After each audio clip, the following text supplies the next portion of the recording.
की बात हुई तो पहले हम श्रुत को समझें।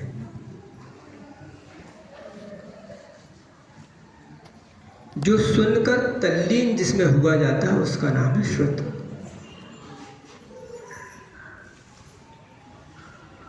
यदि हम आपको कन्नड़ में कुछ कहें, मराठी में कुछ कहें, हिंदी में कुछ कहें, यदि आपको उसका मीनिंग, उसका अर्थ नहीं मालूम है तो वो सिर्फ मति ज्ञान हुआ। सुना, लिबर रे, हिंदी वाले को कुछ समझ में नहीं आएगा ना।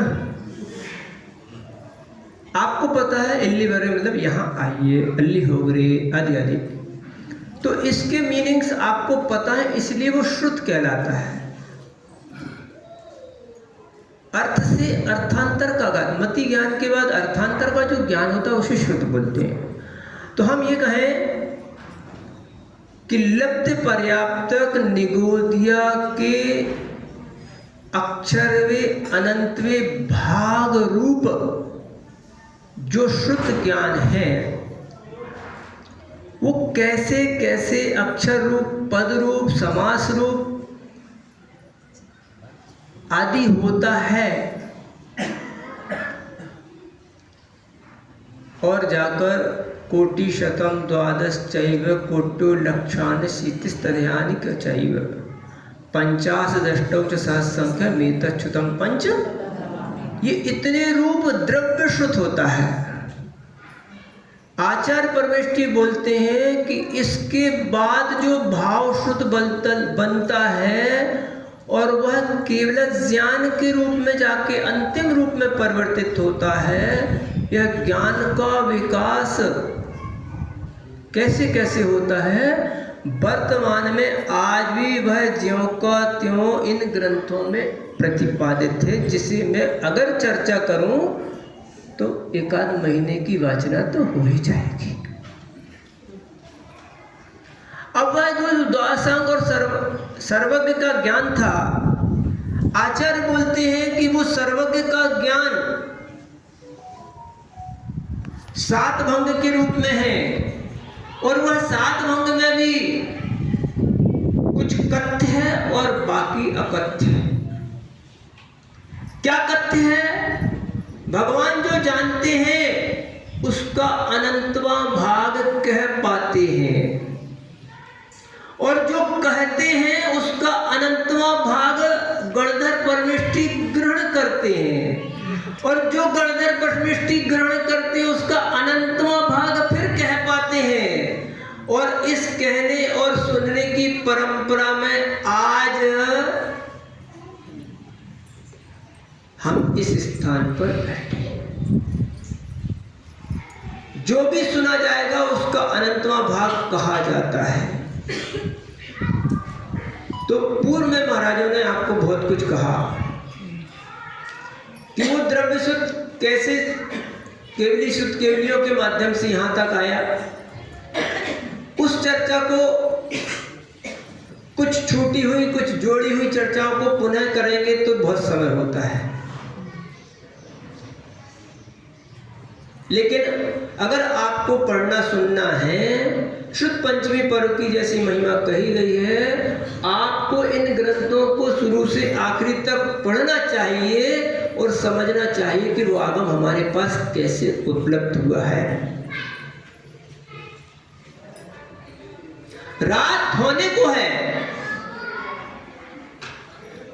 रात होने को है, बच्चों को पढ़ाने में लगा हूं, जो खुद न बन सका वो उन्हें बनाने में लगा। रात होने को है, बच्चों को पढ़ाने में लगा हूं, जो खुद न बन सका उन्हें बनाने में लगा हूं। आचार्य धरसेन स्वामी की यही पीड़ा थी, और उस पीड़ा के अनुसार ही उन्होंने इन ग्रंथों को आपके लिए देने का प्रयास किया है। बंधुओं, ये ग्रंथ आज भी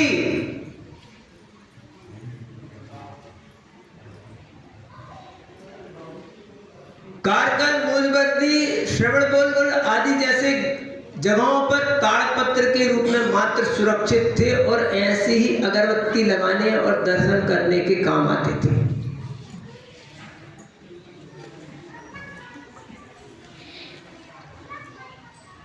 लेकिन कुछ श्रीमंत लोगों ने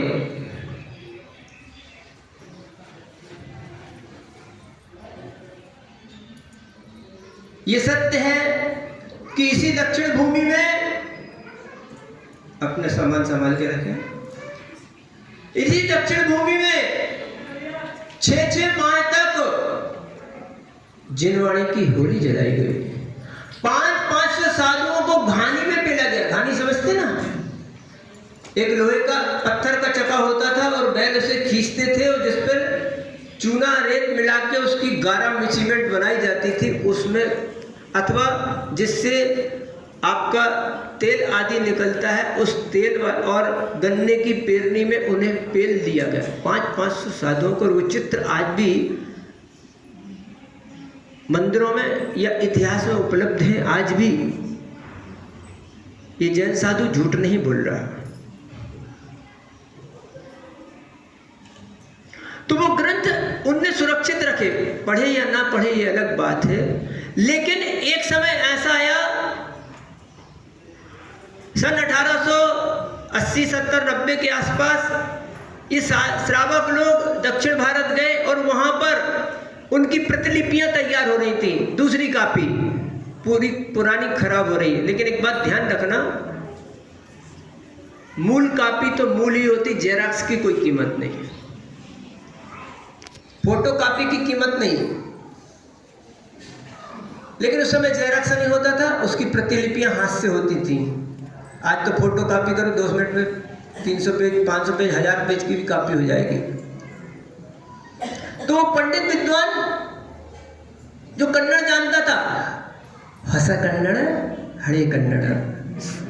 हरे कन्नड़ अलग होती है, उसकी लिखाई अलग होती है, उसकी पढ़ाई अलग होती है। वो कन्नड़ में वो ग्रंथ लिखे थे, तो वो कन्नड़ में प्रतिलिपि हो रही थी। तब उस कन्नड़ की प्रतिलिपि हो रही थी, तो विद्वानों ने उस लेखक को कुछ नंबर 2 का काम करने को कहा कि भैया तू चाहता तो है, एक काम कर, इसकी एक कॉपी और बना के ला दे मेरे लिए। तो उस विद्वान ने उसकी एक कॉपी और तैयार की और उस कॉपी को साधु श्रीमंतों को दिया। उस श्रीमंतों के पास से विद्वानों तक गई। उसकी लंबी पूरी कहानी आज भी उसकी जो विद्यमान है। आप उसे पढ़ें कि कैसे कैसे श्रम से, कैसी कैसी मेहनत से ये ग्रंथ आपके सामने आ जाए हैं, जो आपके सामने इधर दिखाई देती है। उनको हिंदी हुई, वो कन्नड़ से हिंदी, मतलब देवनागरी लिपि, जिसको मराठी जैसे लिखते हैं ना, उसको देवनागरी लिपि बोलते, उसमें हुआ। फिर देवनागरी लिपि से उसकी हिंदी हुई, हिंदी होकर इस तरह से छपकर हमारे सामने आई। उसकी पूरी कहानी है। वो इस तरह से ये हुए। और आचार्य विद्यासागर नाम का एक व्यक्ति हुआ है। हुआ क्या है अभी? उस व्यक्ति ने, समझ गए, उस व्यक्ति ने इन ग्रंथों को छपने के बाद उन्हें फिर अलमारी में सजने से बचाया और इनकी वाचना शुरू करवाई। और उन वाचना का शुरू उस समय के लिए हमारे महाराज जी विराजमान है। सन 1980 की वाचना की प्रतिफल के शुरू उन वाचनाओं में। और कब चिंत अरे बिस्ले तो पंखा का लगाओ, या पंखा तक लगते नहीं, कूलर लगता नहीं, गर्मी गर्मी चिल्लाते हो। उस गर्मी में 48 गर्मी की छुट्टियों में जब विद्वान अपनी स्कूल कॉलेज से छुट्टी पाते थे, उन 2 महीनों की वाचना, गर्मी की वाचनाओं में इन पहले, दूसरी, तीसरी, चौथी, 5वीं किताबों की वाचना हुई। और वाचना होने के बाद ये ग्रंथ आम जनता की प्रचलन में आए और लोगों के लिए ग्रीष्मकाल की वाचना, शीतकाल की वाचना, वर्षा योग जैसे शब्द कानों में आने लगे। इसके पहले कोई जानता ही नहीं था कि वाचना क्या कहलाती, गर्मी की और ठंडी की।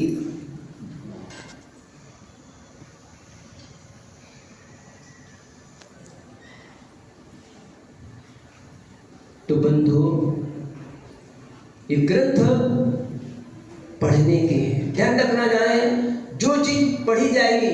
अब स्तुति विद्या नाम की एक पुस्तक है, भगवान समंतभद्र स्वामी ने लिखी है, कौन जानता है कहाँ है, रखी है, भक्तों पर पढ़ा जाता है, इसलिए उसकी प्रतियां छपती हैं। स्वयं स्तुति कितने लोग पढ़ते हैं, कितने लोग जानते हैं?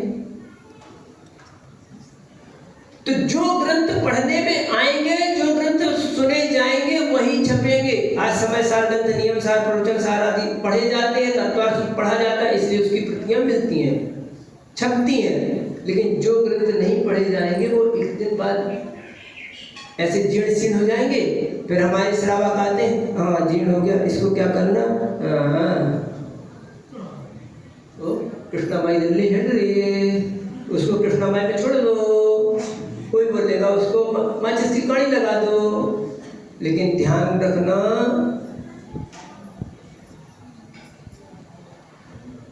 कोई भी मूर्ति हो, कोई भी मंदिर हो, भगवान गोमटेश की मूर्ति कितने साल पुरानी है? 1 साल, 1000 साल, ठीक, इसके पहले तो नहीं थी ना। लेकिन एक इसके बाद भी और ग्रंथ मूर्तियां बनेगी वैसे ही भगवान महावीर स्वामी की खड़गासन होगी, पद्मासन होगी, इससे ज्यादा कुछ नहीं होगा। कुछ सुंदरता होगी, कुछ पुरानी होगी, कोई नई होगी, कोई सोने की होगी, कोई हीरे की मोती की होगी। लेकिन बंधुओं, आपको सठखंडा ग्रंथ प्राप्त करने के लिए भूतवरी पुष्पग्रंथ के पास जाना पड़ेगा। सठखंडा ग्रंथ प्राप्त करने के लिए धरसेन स्वामी के पास जाना पड़ेगा। कसाय पहाड़ को प्राप्त करने के लिए गुणभद्र स्वामी के पास जाना पड़ेगा। ये ग्रंथ इसके पहले कहीं से प्राप्त नहीं हो सकते।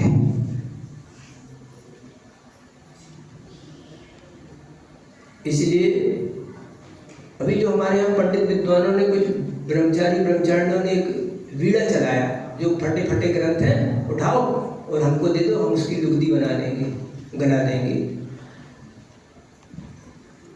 हमारे बहुत से ग्रंथ लुगदी बन गए, गोला बन गए। क्यों? ये विद्वानों को कुछ पता ही नहीं है, उसका ऊपर का पन्ना नहीं है, नीचे का पन्ना नहीं है, उनने कहा खराब हो गया, डाल दो डब्बे में।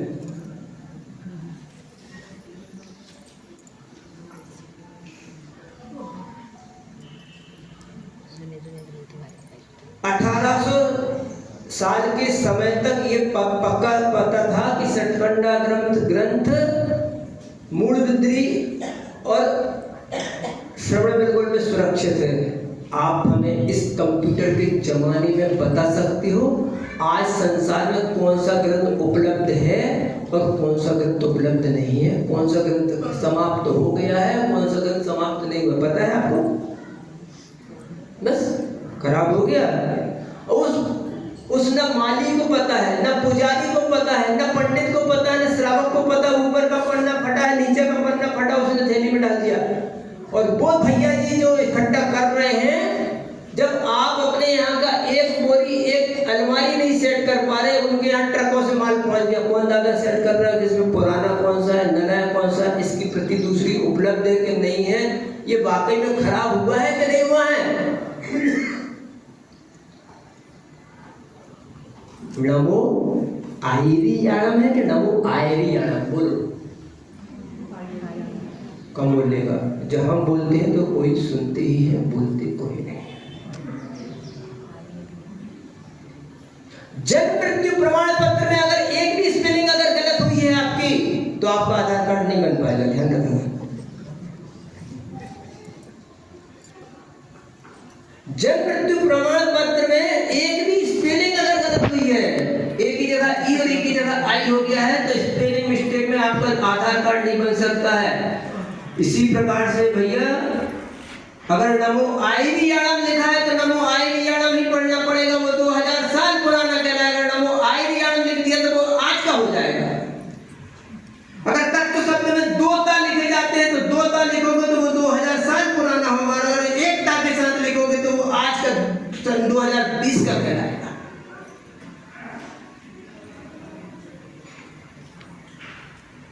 ये हमारे दस्तावेज है, ये हमारी बपौती है, ये हमारी पहचान है। इनको छाती से लगा के रखना। इनको ऐसे सिर्फ अगरबत्ती और पूजा लगा के शुद्ध पंचमी में पढ़ने लायक ग्रंथ नहीं है ये।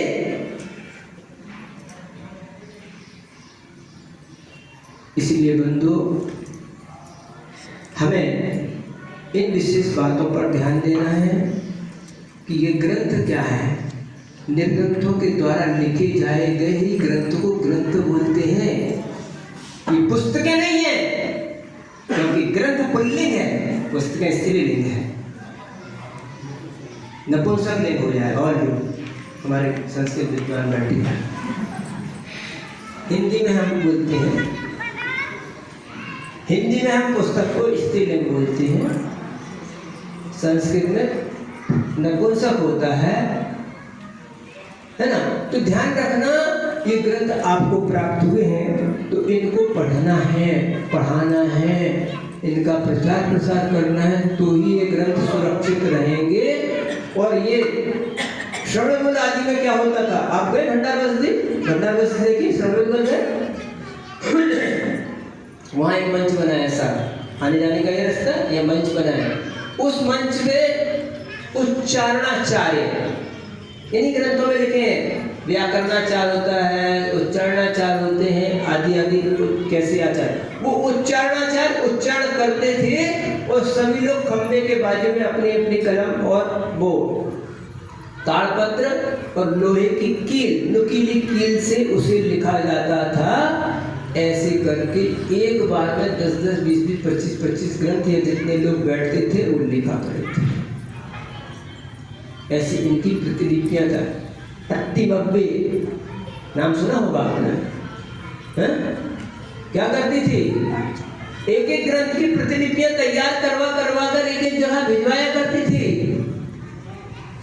अगर हमें दान पुण्य करने की बात आ जाए, 10 लक्षण में ग्रंथ दान करना, वो प्रदीप की उसकी लाल पुस्तक लाके जिनवाणी जिनवाणी जिनवाणी जिनवाणी मीन्स पूजा की पुस्तकें, वो फलाने नाम की पुस्तक, इन महाराज जी ने पूजा लिख दी तो उनने अपनी छपवा दी, उन महाराज जी ने पूजा लिख दी एक तो उनने छपवा दी, उनने इनकी इस पूजा की पुस्तकों का नाम ही जिनवाणी हो गया। लाल किताब, ज्योतिष की लाल किताब है, ऐसी लाल किताब का नाम ये कहलाती है जिनवाणी। समझे नहीं? इनको पठन पाठन का, छपाने का, संरक्षण संवर्धन करने का बीड़ा हमें उठाना चाहिए, तब ये शुद्ध पंचमी पर्व सार्थक होगा। मात्र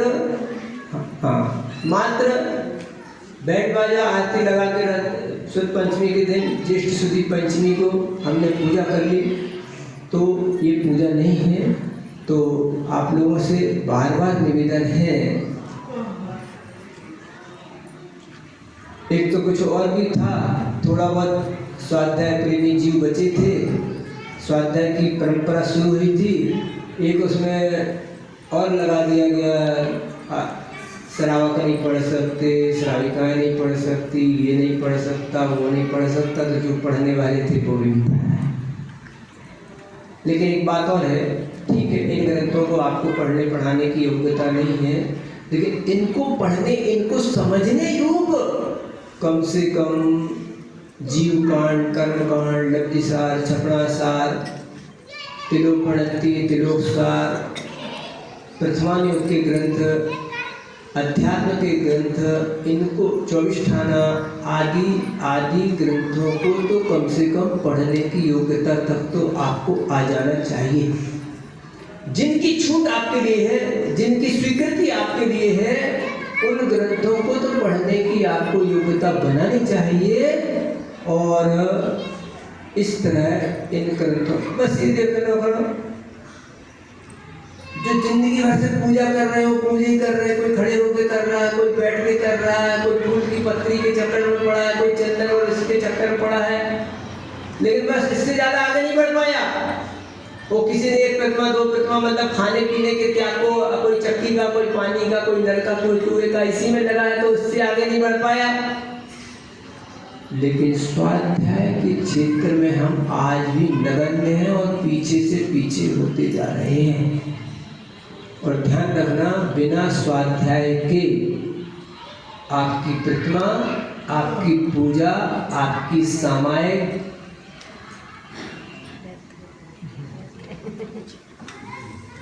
सब 0 सन्नाटा, कुछ भी नहीं है, क्योंकि आप कर क्यों रहे हैं इसका ज्ञान आपको नहीं है। इसलिए स्वाध्याय की आवश्यकता बहुत है और इस स्वाध्याय के लिए ही आचार्य ने इन ग्रंथों को लिखा है, इन ग्रंथों तक हम पहुंचे हैं।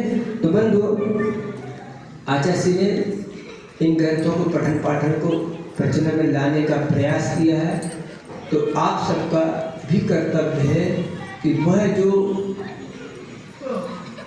हंगामा खड़ा करना मेरा मकसद नहीं है, हंगामा खड़ा करना मेरा मकसद नहीं, बात इतनी है कि आग लगनी चाहिए, मेरे दिल में ना सही तेरे दिल में ही सही आग, लेकिन आग लगनी चाहिए।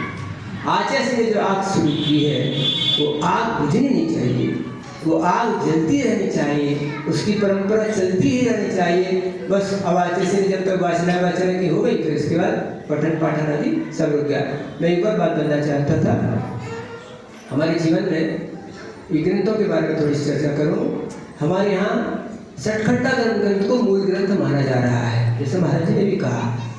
इसके पूर्व ये नीचे देखो ना, इसके पूर्व पेज दोष कसाय पहाड़ नाम का ग्रंथ लिखा गया, ऐसी कल्पना ऐसा इतिहास में भी मिलता है।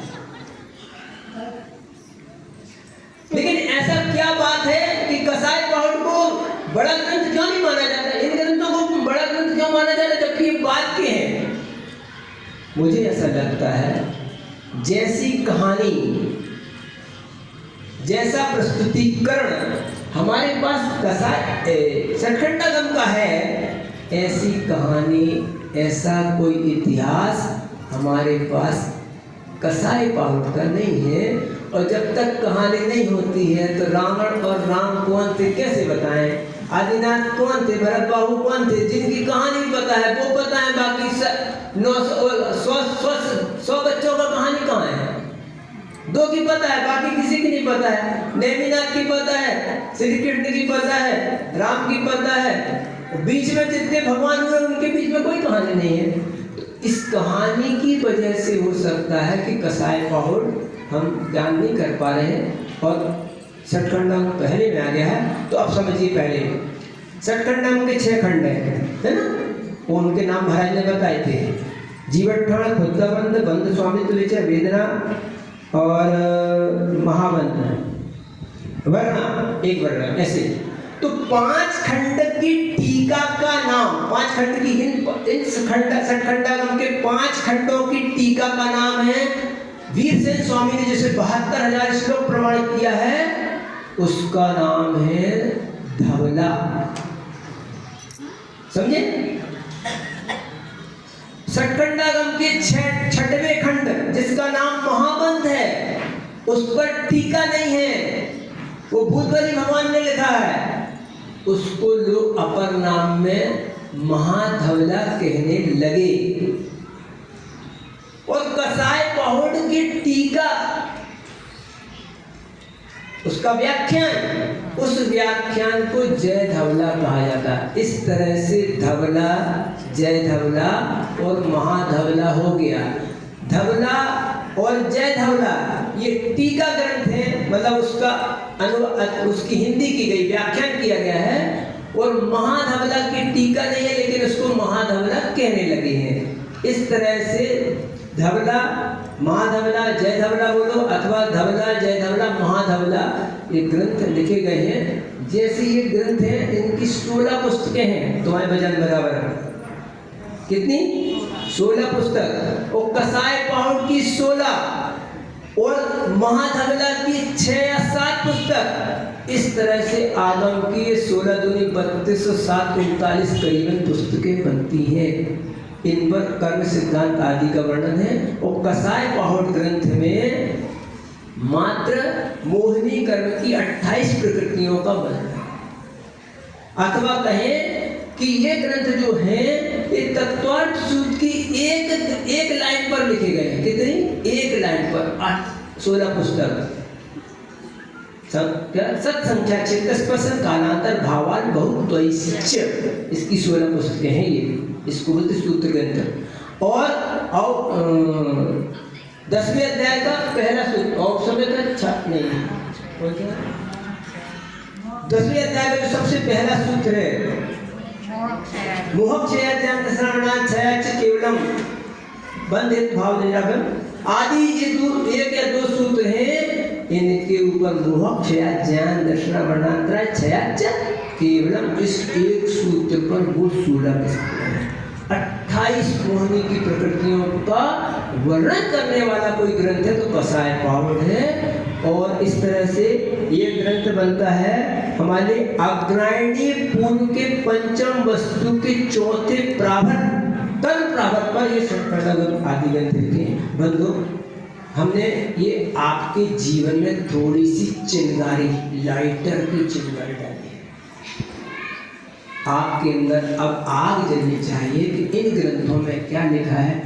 ग्रंथ नहीं पढ़ सकते, उनकी कहानियाँ, उनमें क्या वर्णन है, कैसे तैयार हुआ, कहाँ से आए हैं, कितने कितनी मेहनत की, कितने कितना पुरुषार्थ किया, और उन पुरुषार्थ को हम अपने माँ बाप की एक छोटी सी पुस्तक को, उनकी फोटो को कैसे संभाल के रखते हैं, लोटा डिब्बी को संभाल के रखते हैं कि हमारे बाबा की लोटी है, कटोरी है, चश्मा है, महात्मा गांधी का चश्मा है, वो संभाल के रखे हैं। कुछ दिन बाद हमारे चश्मा संभालेंगे, हमारी डायरी पेन संभालेंगे। इसी तरह से भगवान महावीर स्वामी की धरोहर हमारे सामने है, इसे हमें कैसे संभाल के रखना चाहिए, कैसे उसका पठन पाठन करना चाहिए। हम इस विषय में बहुत कुछ बोल सकते हैं। आपको तो सुनने की बहुत क्षमता है, कई चतुर्मास करा लिए, चतुर्मास की और इच्छा है, और 2-4 भी हो जाएंगे तो आप करवा लोगे। आपकी हिम्मत की मैं दाद देता हूँ, लेकिन आप सुनकर ऐसे पल्ला झाड़ के नहीं जाएंगे। अपने जीवन में स्वाध्याय आदि करने का, इस जिनवाणी को संरक्षण संवर्धन करने का जिम्मा अपने जीवन में लेके जाएंगे। और अगर ये जिनवाणी जिंदा रही तो भगवान महावीर स्वामी का कथन कि पंचम काल के अंत समय तक जिन धर्म जिंदा रहेगा, जिन शासन जिंदा रहेगा, जिन मुद्रा जिंदा रहेगी, जिन मूर्ति जिंदा रहेगी, सार्थक होगी। और अगर आपने हमें सहयोग नहीं प्रदान किया तो ये आज ही खत्म है। आप सभी से ऐसे सहयोग की अपेक्षा की भावना से इस शुद्ध पंचमी पर्व को जय शुद्ध देवता, ऐसा उन्होंने जैसा कहा कि जिन शुद्ध देवता जयवंत रहे, तो इसमें हमें आप सबका सहयोग अपेक्षित है। आप हमारी बात का ख्याल रखें, मुझे इस जिनवाणी के संवर्धन में सहयोग जरूर प्रदान करेंगे। इन्हीं भावना से बोले हिंसा परमो धर्म की आचार्य विद्यासागर महाराज की